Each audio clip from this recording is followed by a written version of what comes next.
Okay.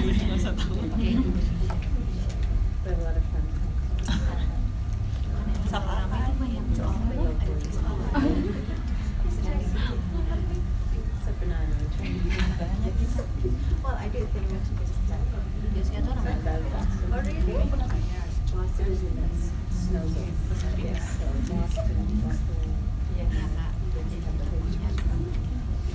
We've had 3 snowstorms just this year.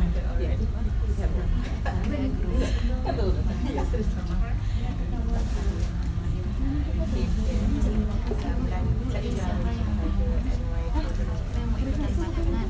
Oh ya, di sana kan tersangka itu bisa dan tidak mau. Udah nggak ada setelah siapa nggak ada kalau udah nggak ada masa gitu Hani. Assalamualaikum warahmatullahi wabarakatuh. Inshallah we'll be starting now. Before we start, can we just get everyone to sort of come to the front, as we have quite a small crowd here. So. Okay. Thank you very much.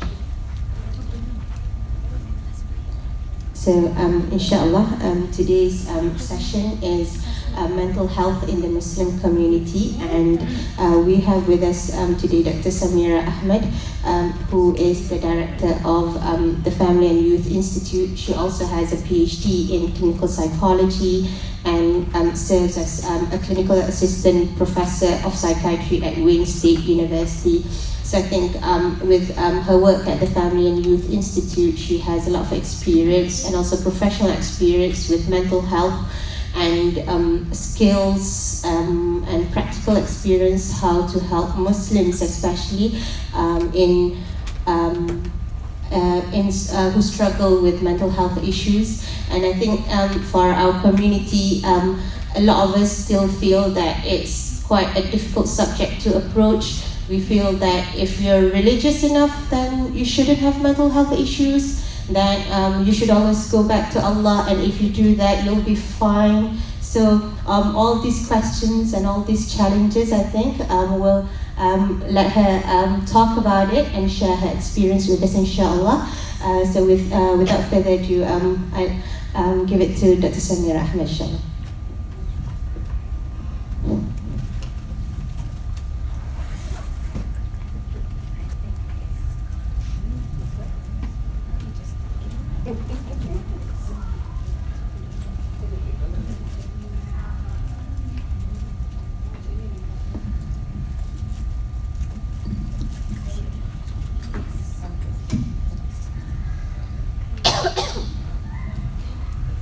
أعوذ بالله من الشيطان الرجيم بسم الله الرحمن الرحيم الحمد لله رب العالمين والصلاة والسلام على رسول الكريم رب اشرح لي صدري ويسر لي أمري واحلل عقدة من لساني يفقهوا قولي السلام عليكم ورحمة الله وبركاته.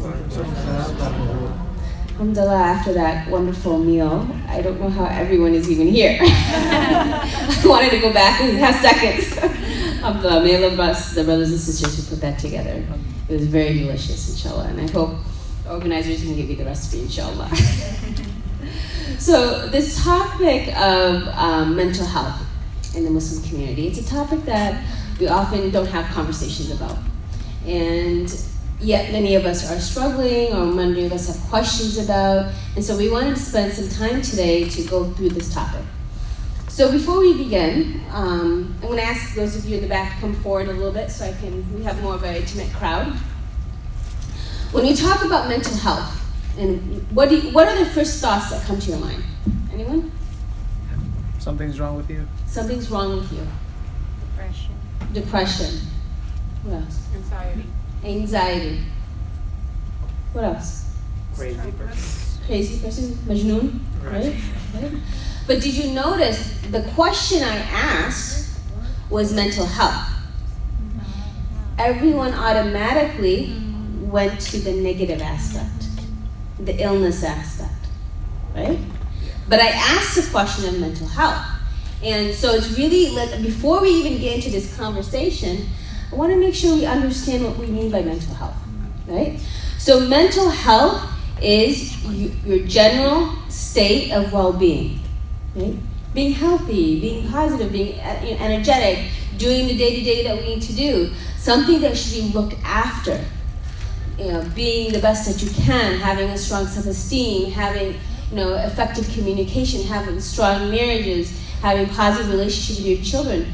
That's all about mental health and well-being. When you are doing well, you're in a positive sense of mental health, right?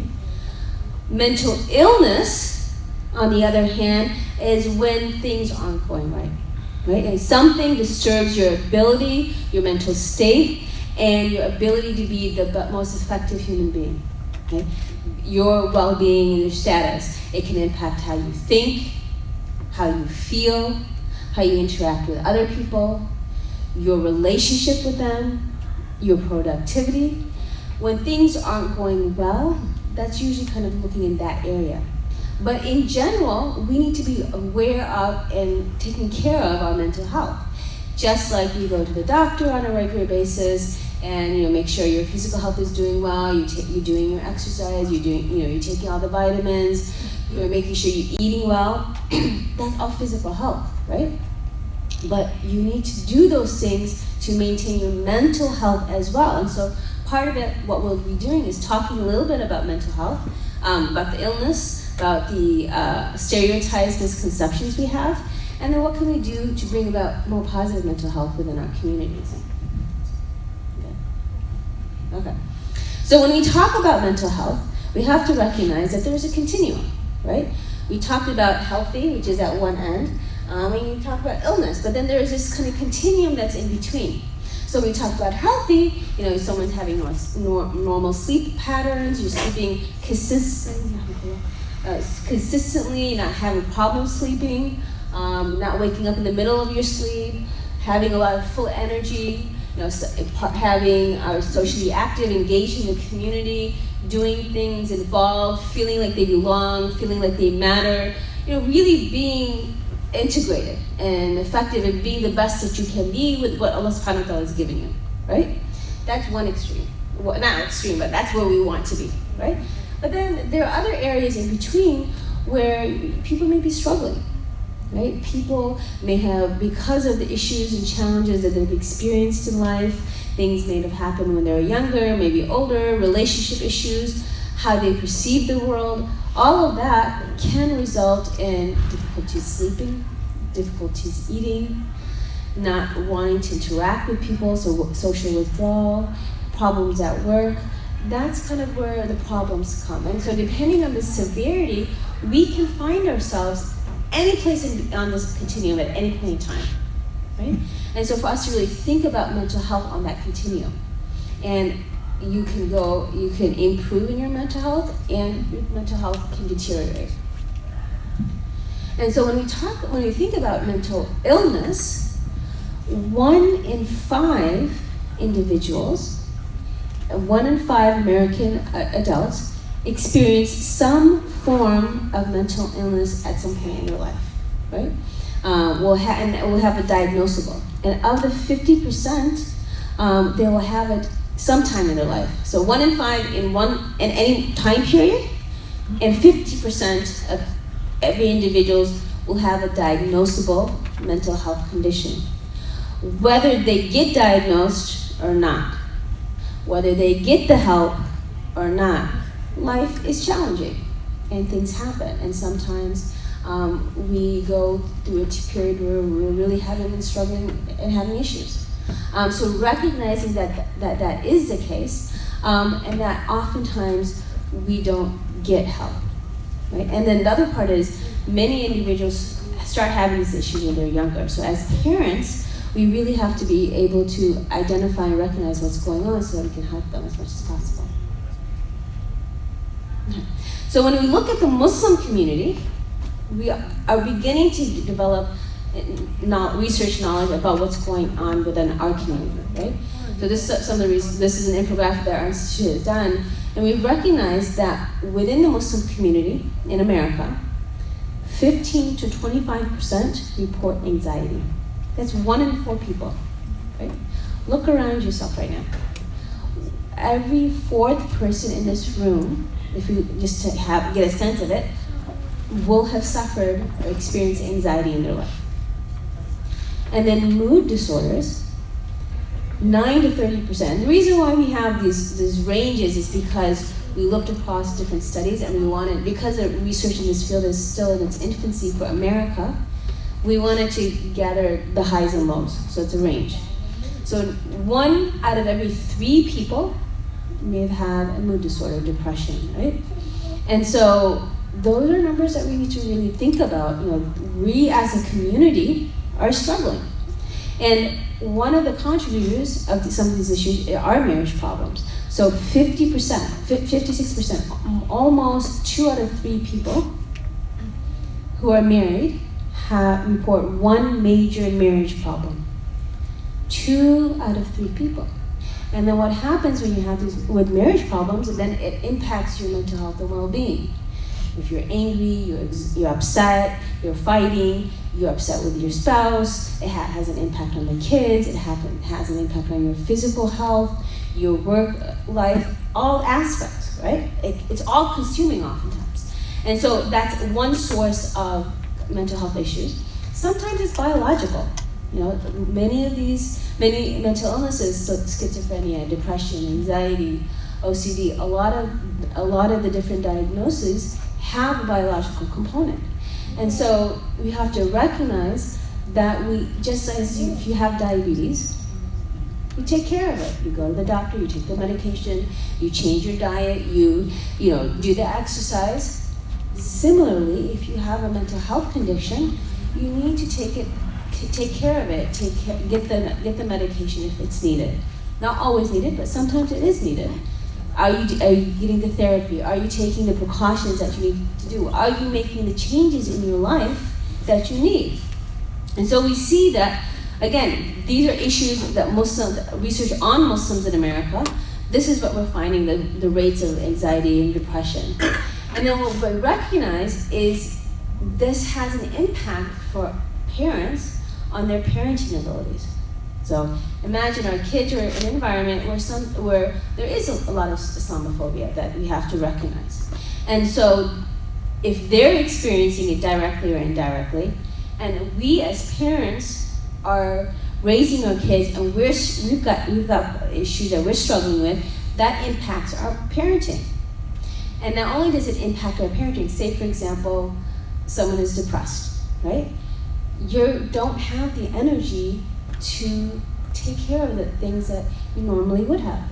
You're exhausted, you're tired, you don't have the energy to monitor your child. You may become more irritable, more angry, and so you may get upset more easily, right? That then has an impact on the child. The child then doesn't want to maintain a relationship with you. Spends time with other people. They're looking for love because they expect that from their parent. And if they're not getting it, they're going to go to places where they're going to get it. And it may be positive, it may be negative. And so again, that has an impact on the child. And that child may start engaging in being with friends who may or may not be positive influences. Maybe engaging in risky behavior, such as using drugs or drinking alcohol or dating or getting involved in behaviors that could be considered criminal activity. It could be negative, it could be positive, we don't know, right? But it has that impact. And so for us to realize that these are issues, we can choose to put our head in the sand and ignore it, or we could recognize that these are issues that we're struggling with and figure out what can we do. Now, what are the reasons people say that they don't get help? Well, what we find from the research is that if they don't get help, problems get worse, right? The longer you have an issue, the more ingrained it becomes. It has a negative impact on their physical health, their emotional health, their relationships, and they unnecessarily have to deal with suffering, which if they had gotten the help early, could be addressed. And so what are the different things that stops us? We have a lot of shame and stigma. If I go to a therapist, if I go to a psychiatrist, and people think I'm crazy. But that's not the truth. You don't go, just because you go to if you have diabetes or if you've got heart issues, you go to the cardiologist. Nobody says you're crazy, right? So there is stigma. I'm not denying that there isn't stigma, but we have to change that stigma, right? It is an issue. Mental health issue is similar to physical issues, and we need to start as a community addressing that and treating it like that. And so part of what we want to be able to do is make that change by addressing the stigma and highlighting what do we know from an Islamic perspective. What do we see, what do we know, and how does it fit with this or the faith, and what can we do about it? And if so, what are we going to do to make those changes?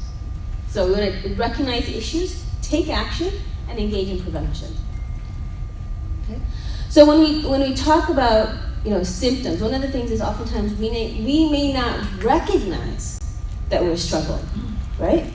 And so some of the symptoms and the warning signs across kind of the mental health issue, the mental illness, is, do you recognize your children, your loved ones, someone is either sleeping too much or having problems sleeping?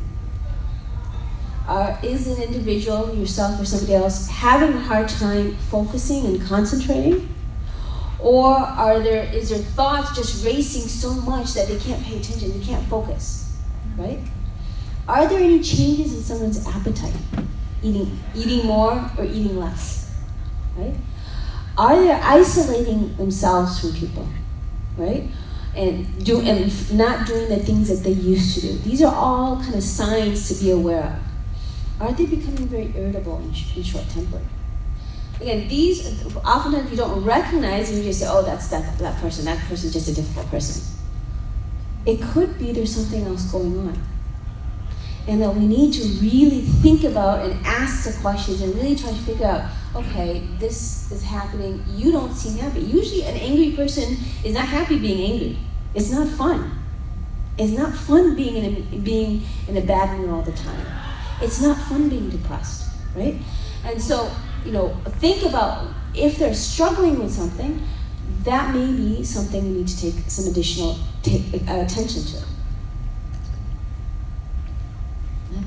So what often happens, we don't get the help. We just think, oh, I'll deal with it later. Oh, that person will get out of it. It'll just a matter of time. But what we need to realize that if you don't address the issue often gets worse. It rarely self-corrects.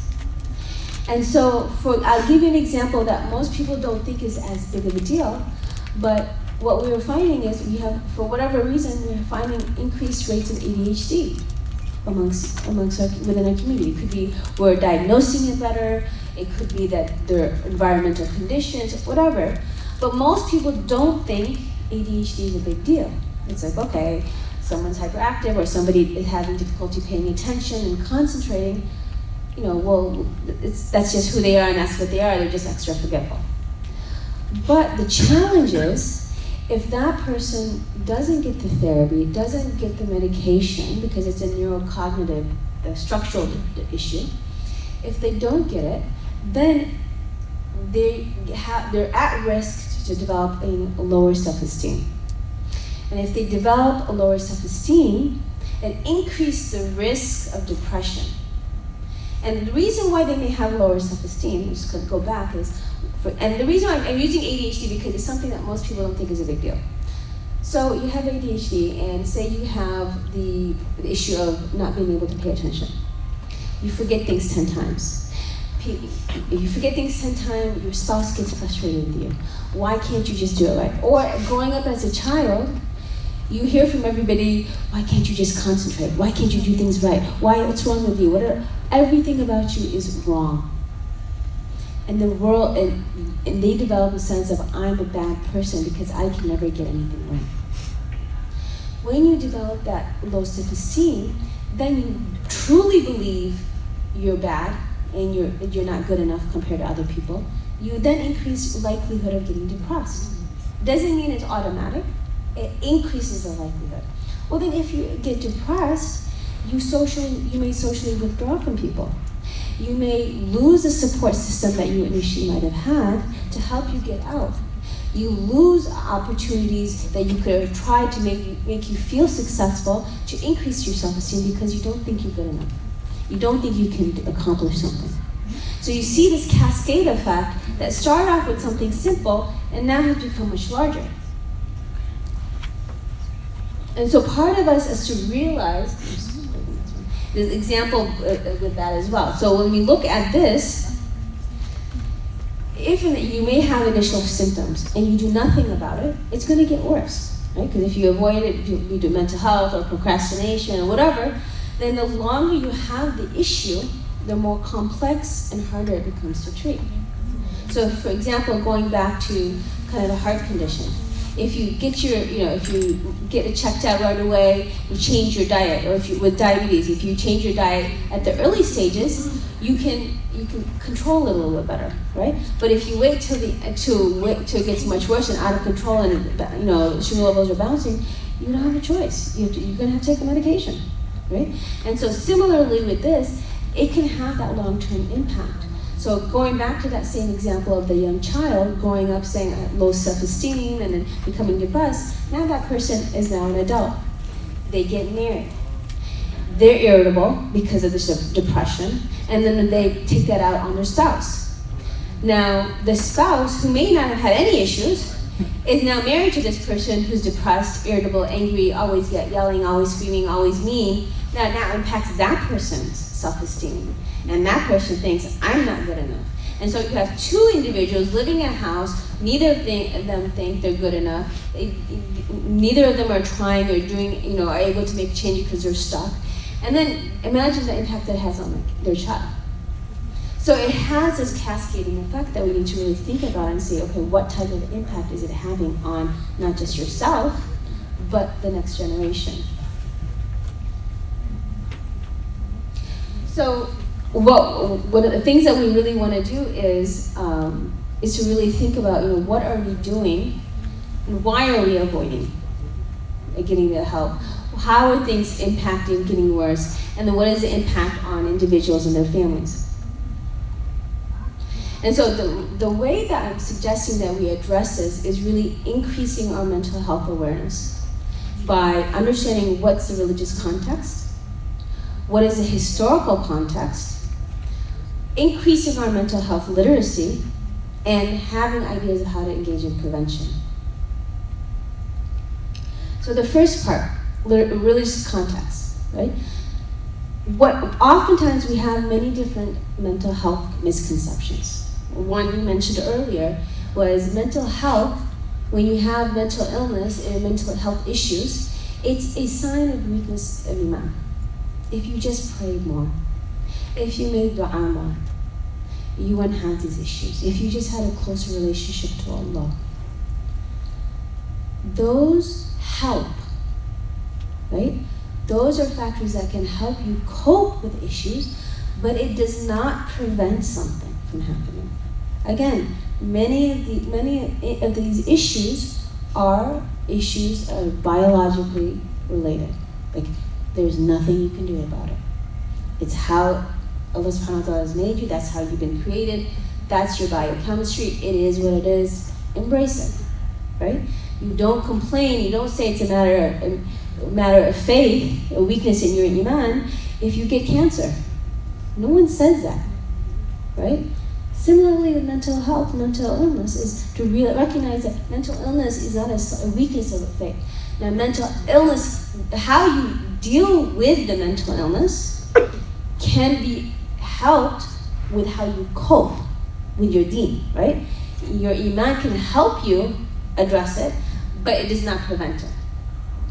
Second misconception is oftentimes mental illness symptoms are thought to be due to jinn possession or due to evil eye, right? And so, yes, there is a concept of supernatural beings. There is a concept in our deen about jinn possession. We don't know much about that. We know they exist. Allah subhanahu wa ta'ala has told us. But most often what we find is the symptoms that people are presenting are mental health symptoms, right? And so really it's important, the first thing you'd want to do is kind of ask, I'm seeing these symptoms, let's see if there's a medical condition, if there's a psychological condition. Let's figure out these things and see if that's something we can do. Third misconception is this is a Western phenomenon. This is only in America. This is only in the Western countries, European countries, and all that. We don't have it in our countries. We do. We just label it something different, right? And so part of it is really understanding these misconceptions. I'll tell you why these are misconceptions now. So part of the goal I would like us to recognize is this deen is so psychological in nature. I cannot tell you. You cannot read the Quran or look at the seerah or look at the ahadith without seeing psychology in almost everything. And I'm just going to highlight a little bit just to help you realize how positive psychology Islam really is. Now when you think about the names of Allah, right? We have the 99 names of Allah. Look at the way Allah subhanahu wa ta'ala, what characteristics He uses, right? Just some of the names. Al-Khaliq, right? The one who has created you. The one who has created you knows your inside and out, knows your capabilities, what you can handle, what you can't handle, what your kind of breaking point is, what's not, right? And He only reminds us in the Quran, Allah does not give a burden to a soul more than they can bear. What I can handle may be very different than what you can handle. And you may not be able to handle what I handle, but I can handle what I can because Allah subhanahu wa ta'ala has promised me, right? Now imagine someone who has found themselves in a situation where they committed a huge sin, right? And they know this is totally inappropriate, but they've come to the realization they made the mistake, and now they want to come back to Allah. How powerful is the name Al-Ghafur? Recognizing that even though you've made this huge mistake, Allah subhanahu wa ta'ala is willing to forgive you. Right? That is a helpful coping mechanism for us. Imagine you lose somebody you love dearly. Right? Now call on Allah subhanahu wa ta'ala Al-Jabbar, the mender of the broken heart. Right? So Allah, if you go through each of these names, each of the names of Allah, He's perfectly given you names to call upon Him for whatever situation you're in, either in happiness or in sadness. The thankfulness and shukr and everything, you can call because Allah subhanahu wa ta'ala is giving you this wonderful thing, right? Ways to get closer to Him that way. That's one example of looking at the names of Allah. When we think about it, if we believed, if the misconception is mental illness does not exist, it's a Western phenomenon, then why does Islamic law allow for mental illness exemptions within certain obligations? Right? Sometimes with fasting, with Hajj, right? There are the exemptions for individuals who have mental illness. Some categories, not all, but certain categories, right? Again, it's a recognition that mental illness exists, that mental illness exists, and mental health is very important. We'll get to that in a little bit. And then the other thing is, when we think about the maqasid, right? The 5 basic principles of Islamic law, one of those characteristics is preservation of mind. It's an important consideration that scholars take when making a legal ruling, because that is very important. Again, mental health, positive mental health is important, and it's valued, and it's even into our legal system. And then the other thing is the recognition that these issues, the issues, sadness exists, grief and anxiety exist. When we look at the prophetic du'as, right, the du'as the Prophet ﷺ encouraged us to make. Allahumma inni a'udhu bika min al-hammi wal hazan, right? Hammi and hazan. What is that, right? Hamid is anxiety. Hazan is sadness. The fact that Allah subhanahu wa ta'ala, that the Prophet ﷺ encouraged us to seek protection, prevention for the realities of life. Life situations are difficult. And you will have periods of anxiety, and you will have periods of sadness. Ya Allah, please protect me from those. Please help me so that I don't fall into the ditch and I'm able to get back up, right? Because when you're in that situation, when you're in a low point, it is so hard, right? And so you're asking Allah subhanahu wa ta'ala to protect you, to support you, to help you during these difficulties. So again, I did a brief overview. There's so much you could talk about in terms of from Islam, and there are many different books on this topic. But I also want to take it from a historical legacy, right? So this is a research study that one of our team members at the Family Youth Institute. And what they were doing is they were looking at the Muslim historical contributions to psychological theories and development. And if you go onto our website under mental health research, you can find this and you can download this. And I'm not going through all of it. I'll just go through a little bit because, again, there is a paper on this, there's a poster on this, feel free to download it, feel free to take it. But I just want to use it to highlight certain points. So if you go to we look at this, when we look at the history, right? Muslim scholars have categorized mental health contributions into three different phases. The golden phase, the decline phase, and the revival phase. The golden period was when Islam was, when the Prophet ﷺ was here, the time the Sahabis, the companions, the Tabi'ins, the Tabi'ins, right? So you have this time period where there is religious education, there is understanding, knowledge of the deen, and there was a community, a culture of respecting and appreciating the deen and engaging the deen in your everyday realities, right? And so as a result, which we found it had the Khalif honored the scholars, the physicians. There was a positive attitude towards mental health. There was a movement for translation and it flourished. And Islam was encouraging, seeking to spread knowledge and exchange knowledge and learn and ask questions. It was a very positive environment for learning. And this is also the time period when the establishment of the first mental health hospital was there. Right? We don't recognize in the world, Muslims started the first mental health hospital. And so during this time period, the 7th and 13th century, many books were written on this topic of mental health.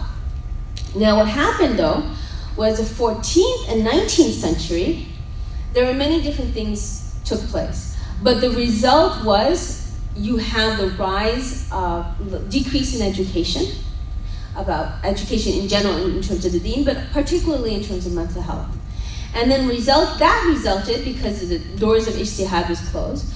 There was the freedom of expression and thought was decreased.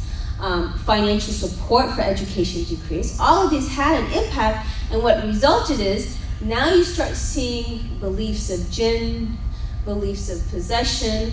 All of these things become now popularized, right?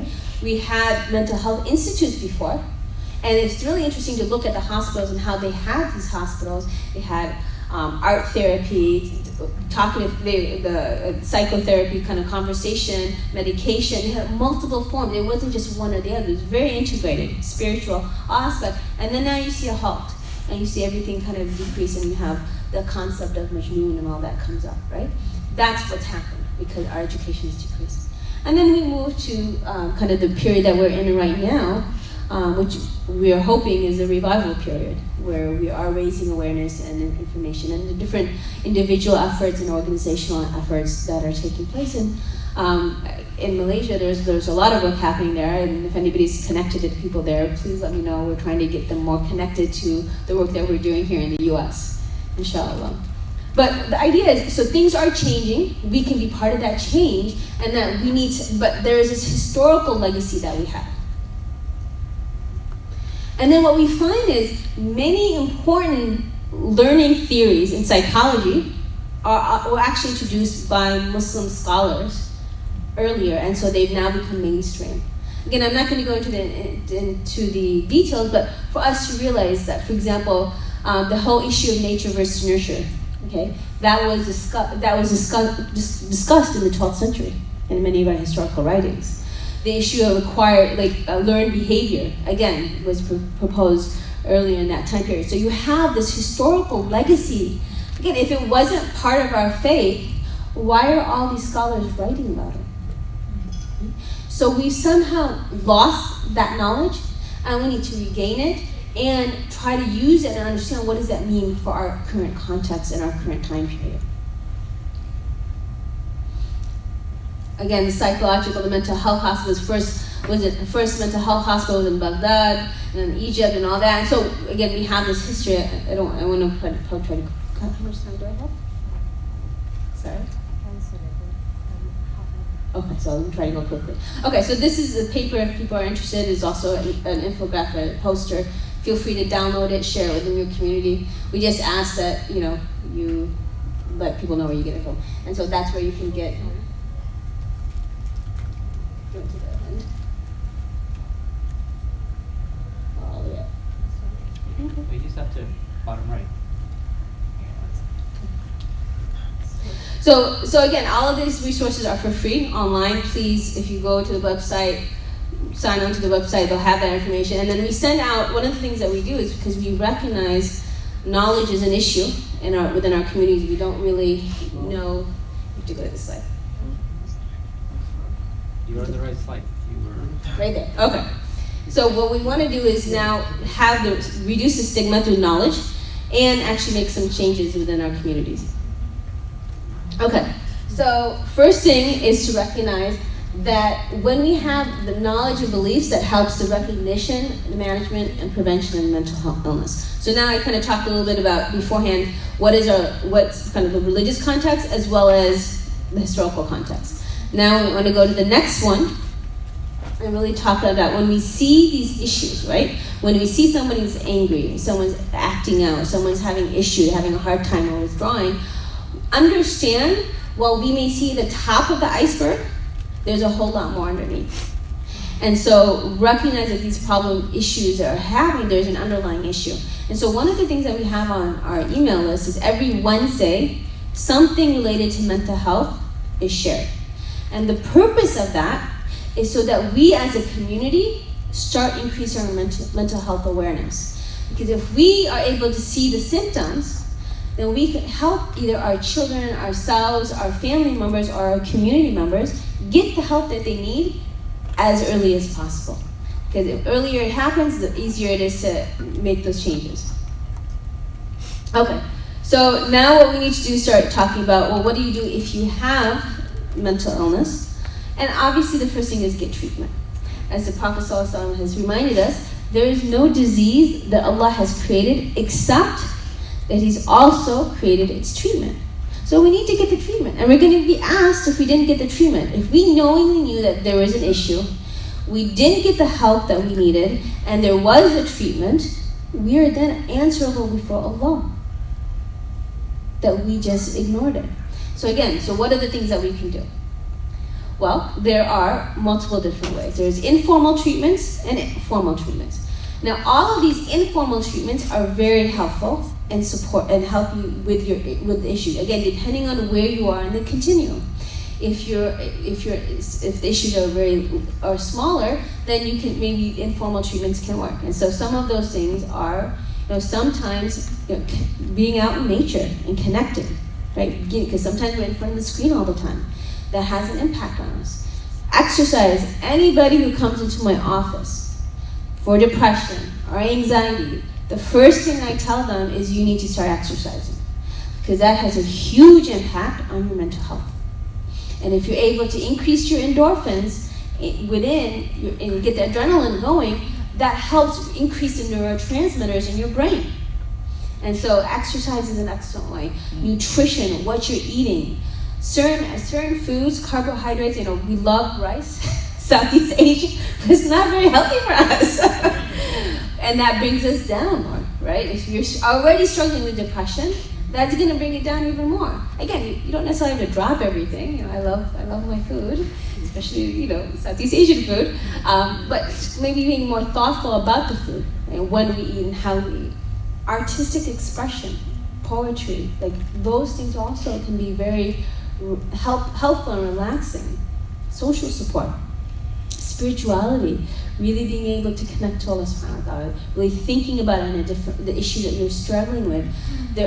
Allah subhanahu wa ta'ala provides us different mental health concepts, hope, optimism, really understanding that, you know, if something's been given to me, if there's an issue that's been given to me, one, it's something that I can handle.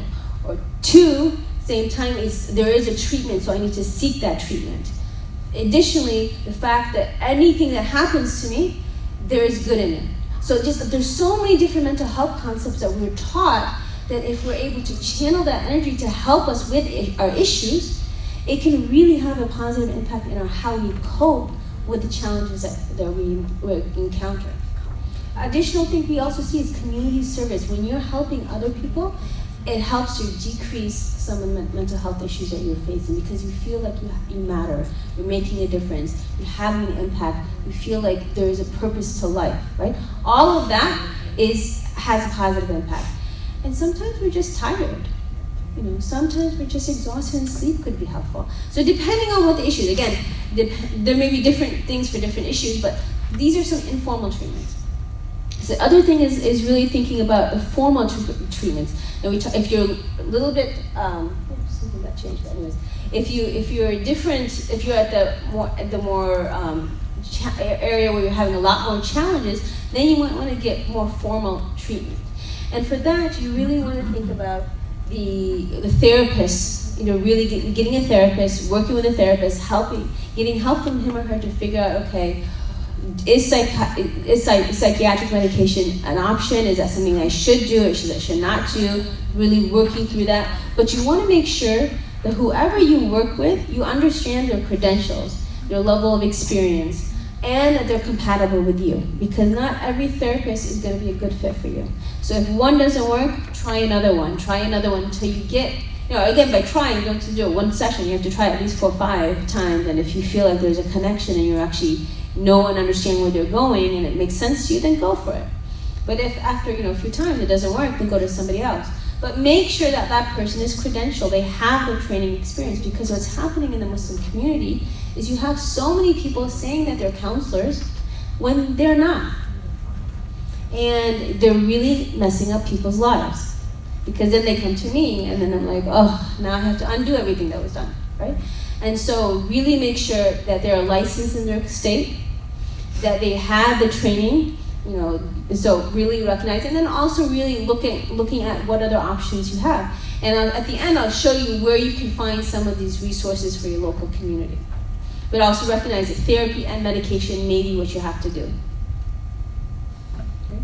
So again, some of the specific Muslim hotlines that exist. There's Stones to Bridges, which is more youth-oriented, and that's by email.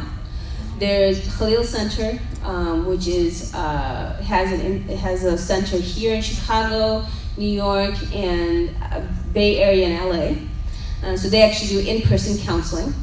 They have a helpline as well. There's Amina Muslim Youth Helpline, and there's a Muslim Youth Helpline in Nasiha. Both get youth as well as adults. But the thing is, they all have different timings and everything, but they exist, right? The key thing is they exist, and people can use it if they need kind of that additional help. But in addition, if you go to the next one, we also have, go to the next one. We recognize that, mashallah, the Muslim community is huge. And we don't have enough Muslim therapists to meet the demands of our community. And it's really important that we still get the help even if you can't find a Muslim therapist. Because we have resources for non-Muslim therapists who are who are skilled clinically and are willing to be religiously and culturally competent. So we have multiple different books that you can provide to your therapist. The Counseling Muslim book is actually outside if you want to look through it. You can provide that to your therapist. You can provide on our website there are additional articles and you can share with them and really help them to understand why certain issues matter a certain way and really talk to them about that. But it is better to get help from a non-Muslim therapist than to not get help at all. And sometimes you may want to have a non-Muslim therapist than a Muslim therapist. That happens. But you just need to make sure you feel like this therapist is working and they have the credentials and you feel that is having an impact on what you're working with. So really make sure that they do have, but there are a ton of resources on our website for cultural competency. Additionally, mental health resources are the Family Youth Institute. We have a lot of resources, but also Peaceful Families is an organization based in the DC area. They have a lot of resources on domestic violence. Muslim Wellness has a lot of resources that are mental health, wellness related, and they specifically focus on Black Muslim communities. The Khalil Center also does direct counseling, but only in those certain areas. Heart Women and Girls focuses on sexual abuse and also sexual education. Muslim mental health for Muslims, and the next one is Project Sakina. These two over here. Those two, Project Sakina focus on domestic violence as well, and Muslim Health for Muslim talks about mental health issues and mental health wellness. And then SEMA is important because it also has, it's part of Mohsen. It provides resources for the family members who experience mental health issues. So if somebody has a mental illness in their family, how do you support their family members? They have a lot of resources for them, and they also have a list of mental health clinicians as well. So now we need to take action. So I've given you basic knowledge. Now what are you going to do, right? So let's look at what are the things that you can do. First, recognize that Allah subhanahu wa ta'ala has instructed us that Allah is never going to change the condition of the people until they change and they strive to change themselves. So the fact that we have the stigma in our community, the fact that we're not addressing these issues until we change ourselves and our attitudes, and we change the people around us and their attitudes, the situation is not going to change. We're going to continue to struggle with mental health issues. We're not going to be able to create positive mental health environments in our families, in our communities, in our relationships, until we start making these changes to address both mental health illness and wellness, right? So part of what we need to do is talk about mental health. Talk about with our family or with our friends, our associates, people we interact with. Talk about mental health both in a positive way and in terms of the illness aspects. Talk about in our social interactions. Share resources with family and friends. We post these articles Monday through Friday with the hope that you will share it with other people and that you help them educate themselves. And part of the rationale, what we do is we have a different topic each day. And the idea is so we start educating different segments of the community on different topics. So that one, there's positive mental health, like what are the things that you can do to enhance your family? What are the things you can do to decrease anxiety? What are the things that you can promote your concentration? Like all of these things are to help give you the resources that are that's based on clinical knowledge, based on research, that is in tune with our belief system, and that you can actually apply, right? 5-minute readings. And so the idea is if you read a little bit every day, your education and your knowledge will increase. And if you then share through social media or your email these articles, you're not only changing yourself, you're also changing other people and helping to reduce the stigma in their minds, right? And so we have this cascading effect. Also to organize lectures in the community on these topics, and really talk about it in Friday khutbahs. So the more we talk about mental health, mental illness, the continuum in between, what do we need to do, the more the conversation will start. I know in our community, about 10 years ago, a number of us who are mental health clinicians, we got together and said we have a lot of issues with mental health in our communities. People are getting help. And at that point, in the city itself, we had 2 mental health providers. And then in the actual, the suburb that we live in, and then in Rio City, there was only a couple more, right? And when we tried talking about mental health issues, substance abuse in the Muslim community, domestic violence, issues of depression, anxiety, people were like, oh, this doesn't happen, right? But in the 10 years, we have, alhamdulillah, started having more conversations to the point that in the Islamic school where our kids go, they had sessions on vaping and substance use in the masjid. Not in the masjid, but they had the programming in the masjid, but it does happen in the masjid, unfortunately. We've had sessions about substance abuse, we've had sessions about different topics about depression and anxiety, and what's happened as a result of those conversations is there's an increased willingness from the community to get the help in advance. And as soon as they see it, they're being more proactive.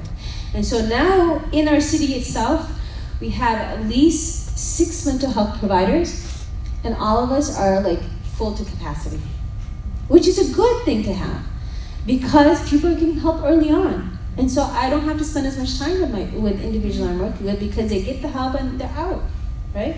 And so, alhamdulillah, I encourage you to be intentional in your communities and to really start talking about it so that we can reduce the stigma and people get help when they need it.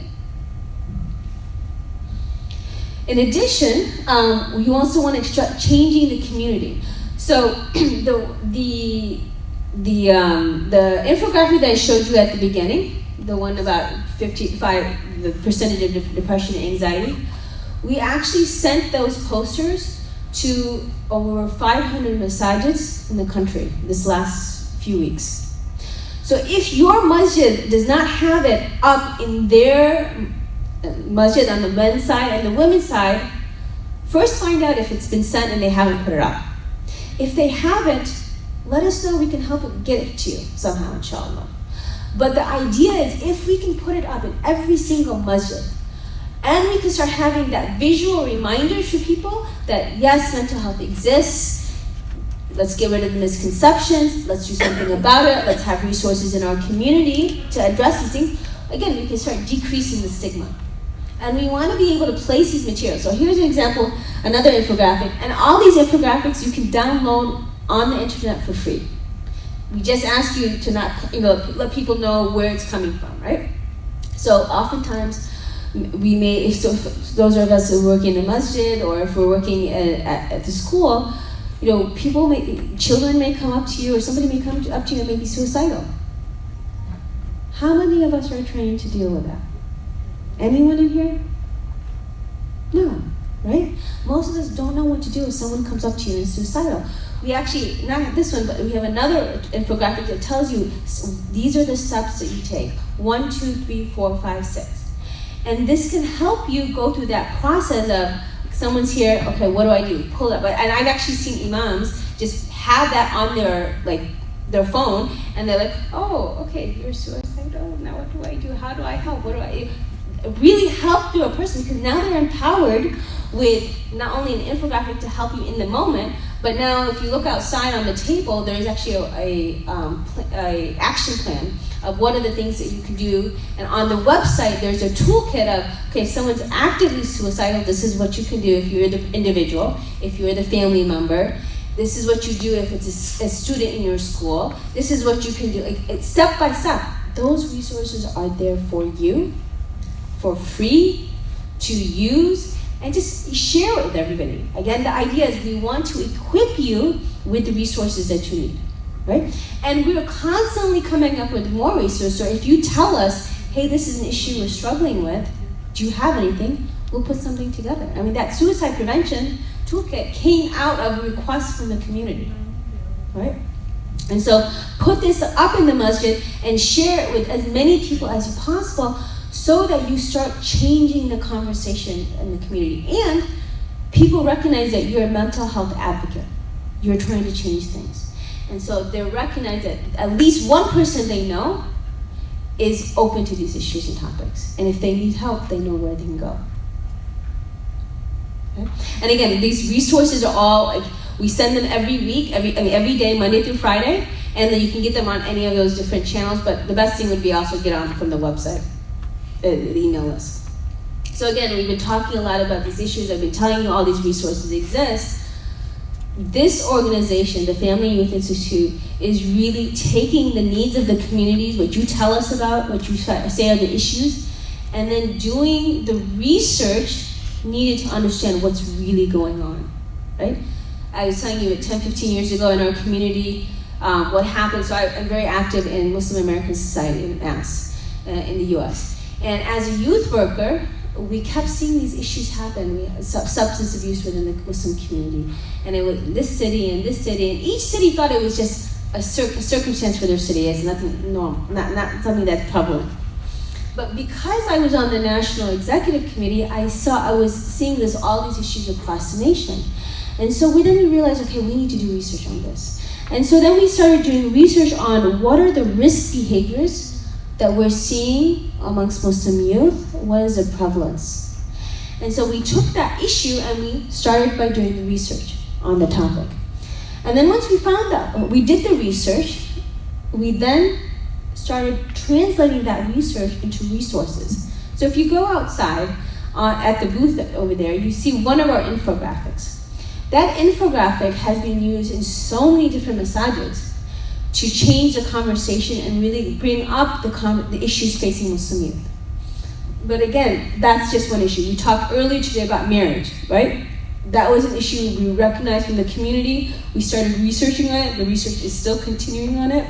But we're looking at, okay, what are the factors, what are the obstacles facing young people, single people who are trying to get married? Okay, we've done the research. Now we took that research and put that into a toolkit that is freely available for all individuals who are looking to get married. And then that's now educating. And once you educate people, you're able to empower them to make change for themselves as well as their community, and you constantly are changing and evaluating. So this is what the organization is really about, trying to empower all of you so that we talk a little bit about mental health today. You have some basic stats, you know where the resources are. So now we've done the work of the researching the issues, we've done the work to create those resources. Now it's your job to go back to your communities, talk about these issues, make those changes, because now it's your job to educate and empower your communities. Because we've done the research and resources for you. So if you go to the next one, what we find is that a lot of what we're trying to do is give you an in-depth understanding so you don't have to do that research yourself. And then giving you the practical issues and solutions. And so that's what the daily post I was telling you about. That's what that's about, the practical. You don't need to know the N value, the Cronbach alpha. You don't need to know all that stuff related to all of it. We'll do that for you. You take what we're saying and use it. And then if you want us to come in and do a workshop or use the webinars, use that to empower your communities. And again, the organization is an organization that is community supported and community funded. So the more the community supports us through donations, the more we're able to do for the community. And so part of that is to really look at the website, look what's there, what's missing, what do you need as a community member to empower you to make change in your community. And tell us, right? Tell us what you need. And if you're not already on the email, please, you can either send a text to that phone number, put your name and email. If you want, you can go directly to the website right now and put that information, or if you want to go to the booth and put that information. But the idea is, if there is that kind of back and forth where you're telling us what your needs are, we're able to support. And if you're able to financially support, that's also always very appreciated, because then we can do more. And so these are some of the resources, but there's just a whole lot more on the website. I encourage you to go to the website and check that out, inshallah. Any questions?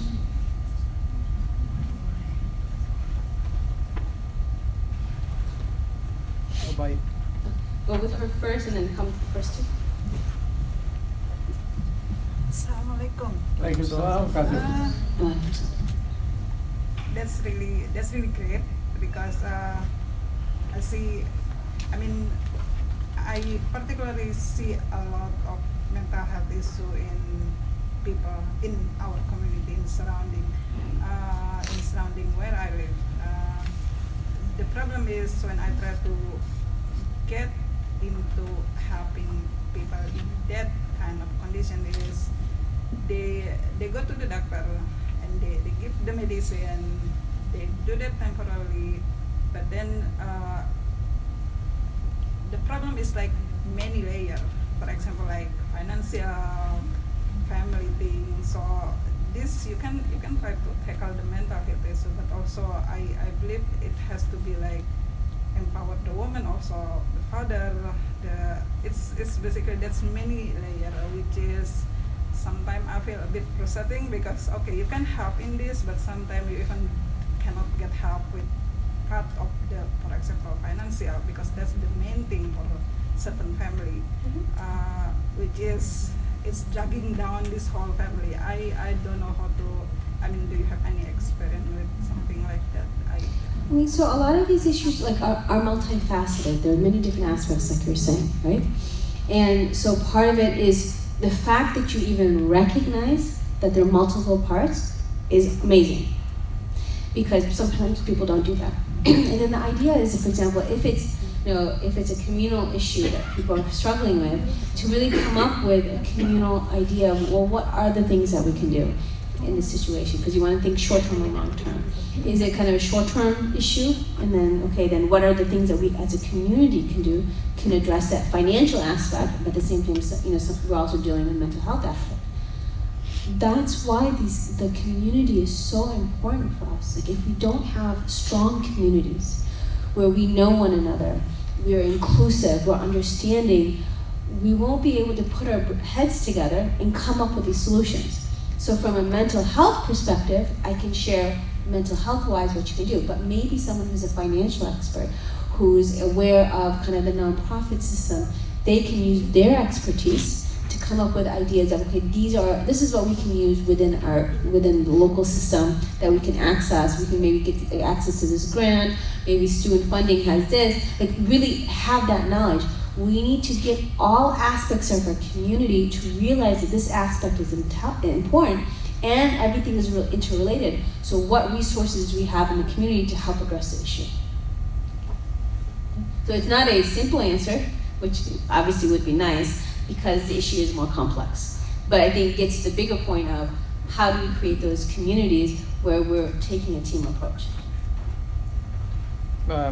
You sort of answered part of my question, but my question is, for psychosomatic issues, is there like a way to isolate the physical aspect from the mental aspect?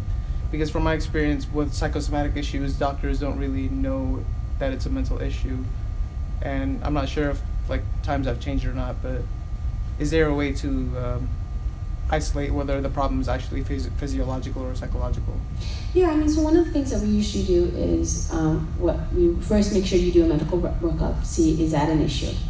And if the workup comes out negative, then most likely it's probably a psychological issue.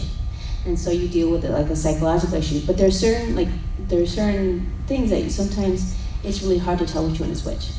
And so while you can do some testing, if the physicians are saying there's nothing we can see, that's probably more psychological.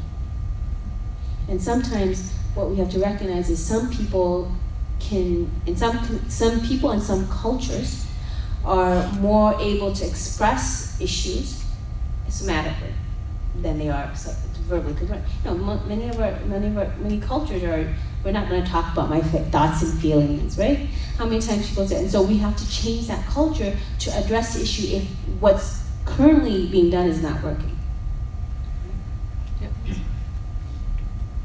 My first question is, in seeing or looking for therapists, how important or how helpful do you think to prefer a Muslim therapist rather than the non-Muslim?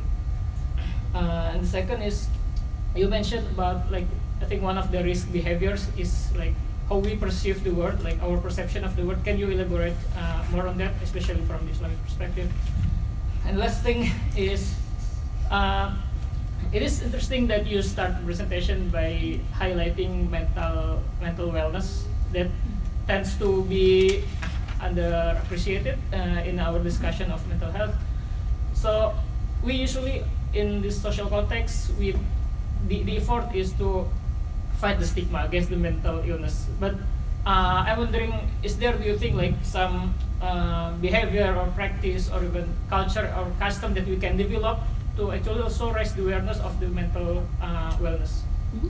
So you're gonna have to remind me if I miss different things. So we'll go with the first question. I think I've already forgotten the first question. Oh, therapist. Okay. Sorry, I'm getting old. So first question of what are the things to look for in a therapist, right? I think it was, does it have to be Muslim or not? A lot depends on your context and what the issue is, right? If you're living where there are no other Muslims, you don't really have an issue. You don't have any other alternative, right? So you have to go with somebody who's not Muslim. And the thing what you would do is you would help educate them. It's not the best situation, but you have to educate them. But if their clinical skills are good, like for example, if it's ADHD, right?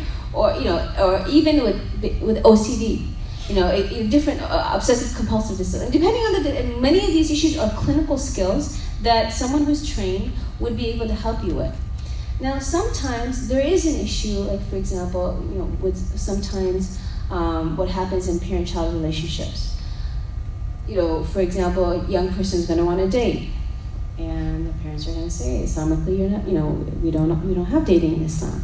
And so then that's an issue where the societal norm would say that, look, this is what everybody else is doing, you have to understand, you have to help them, you have to help your child, this is something everybody else is doing, so it's not a big deal. That's where you want to have that conversation with the therapist and kind of make sure that they are going to be understanding of your religion and your belief system and faith and help you navigate that issue. If they refuse to respect your belief system, and that's important, then you go to somebody else who has that ability, right? So it really depends on the situation. So it doesn't really answer that question, but just want to explain, it really depends. Now, if you're in a place like Chicago, there are a ton of Muslim therapy. Michigan, we have a ton, right? You can choose. Some people want to go to a Muslim therapist, some people don't. It really depends on the individual, the family, everything. I think my question is more like, how far is it gonna be more helpful by seeing Muslim therapists instead of non-Muslim? Because every therapist will still give like what they will do, but like what are like the extra efforts, if there are any, that Muslim therapists provided by like Muslim organizations will give? So the extra added benefit is familiar awareness of the culture and the religion. Definitely, that's going to be there. But also recognize many of the Muslim therapists are trained in our context, and they may not have that Islamic knowledge. So they would have that familiarity with the culture, but also recognize if the therapist is coming from a South Asian background and they have no exposure to Southeast Asian culture, they may not pick up things, right? Because they're even, if you don't have the familiarity of the historical context, the cultural context, all of these different contexts, it has an impact on your understanding. So don't assume. It is helpful though. It is definitely helpful. But sometimes people don't want someone of the same faith. Oh wait, there's two other questions. Sorry. The second one is about like the perception of the word. Mm-hmm. What do you really mean by that? So what happens is there's a biological component of, say for example, depression or anxiety. The biological component may be there. There may be an environmental component. And the environmental component could be that the individual develops a negative sense of themselves because they've heard criticism all around them. They're not good enough, you're not good, you're bad, etc. When they develop that negative sense of self, they also then develop a negative sense of others. that person doesn't like me, that person's out to get me, that person, even though that person may have no intention, right? But you think the worst of other people. And then what also happens is you think the worst of your future. And so those three components really help maintain the hold of depression or anxiety on the individual, and makes it hard to kind of go on beyond that. And that's what I was referring to. That now part of the faith helps you recognize the importance of having that positive outlook. Can you be Muslim and still have a negative outlook? Of course. But that's why Islam doesn't prevent mental illness from happening, it just helps you cope with the realities of the world. And so really helping us remind ourselves, okay, if something's happening, one, I can handle it. Allah subhanahu wa ta'ala told us in the Quran. Two, we recognize that there's a treatment, so I need to do something about it. And then also in terms of the sayings of some of the pious predecessors, and how you give some excuses to your brother and sister, there may be something else. And so all of those different aspects of our deen and of our culture really help. And then you had asked another third question. About how to raise the awareness of mental wellness. Yes. And so part of what we want to do is, while we, one day of the week, for example, what we're doing at FYI is one day of the week is talking about mental illness. The rest of the time is talking about mental wellness. So similarly, even in your conversations, even in your programming at the masjid, even in your family relationships, what are you doing to strengthen your relationship? What are you doing to strengthen your mental health, right? So, the fact that you get together at the masjid in Jama'ah, you getting together on a regular basis, and that's a positive experience, is good for your mental health, right? You develop the ukhuwah, the brotherhood and sisterhood. You're seeing each other on a regular basis. So now if Nadeem doesn't go to the masjid, Ahmed's right there saying, you've been gone for like a week, what's going on, right? Because you're seeing each other at the masjid, right? And they know each other and they're developing that connection. But if you're not going, who's going to check in on you? Who's going to know what's going on with you? If you're struggling with something financial, you're really worried, you're working out additional jobs because you're having struggle. That those aspects within our culture are positive aspects that we want to maintain and create. Spending time together, having family dinners are really important. Because of life being so crazy, busy, and everything's going, so many things are happening, we're not giving it the value that we need. And so that's another way to impart positive mental health within the family, doing family activities. So there's many different activities, if that helps. You mentioned the importance of having professionals deal with the issues. What happens if the children come to parents with issues? Should parents just contact professionals, or can they do anything to help? For suicide, is that what you said? Yeah? Okay, No, yes. not suicide, just any problem. Yeah, and so at the beginning I talked about informal treatment, right? So that part of the informal, if you notice, first of all, the reason why we're having the mental health information is so parents are aware of mental health issues. So if their child is acting in ways that seems like they need additional support, you're able to recognize. So part of what you would do is, in addition, to develop, strengthen the parent-child relationship. Because they come to us with problems, like should we just contact professionals or deal with the problems ourselves? Yeah, so if you notice that we talked about the continuum at the beginning, if it's mild, see if you can work it at home, right? But if that doesn't work, then you bump it up to the next level, you get a professional, right? And so the key thing is, again, as a parent, if your child is saying they're depressed, talk to them. Well, what's causing the depression? What are the different things that are making them sad? Okay, what can we do? But if they're saying, I'm getting bullied at school, these things are happening, then you might want to involve the school. And if they're saying that the depression is really making them hard to study, then maybe we need to contact a counselor and get the help. And so you're getting the professional help, but they're living with you most of the time, so you're going to be doing a lot of the work with them, right? And so you are an integral part. More than anything, you're the most important factor that can really help your child kind of get in a place where they are able to conquer the mental health issue. Yeah, my question is very simple. So, you mentioned several activities that we can actually do to like informal treatment. You mentioned one of the things that I try to sort of like encourage my community, because I'm really into exercise. However, I'm still struggling to sort of like encourage them, hey, this is a good thing that we actually can do in addition, in relation to sort of like reduce or even prevent mental health issue.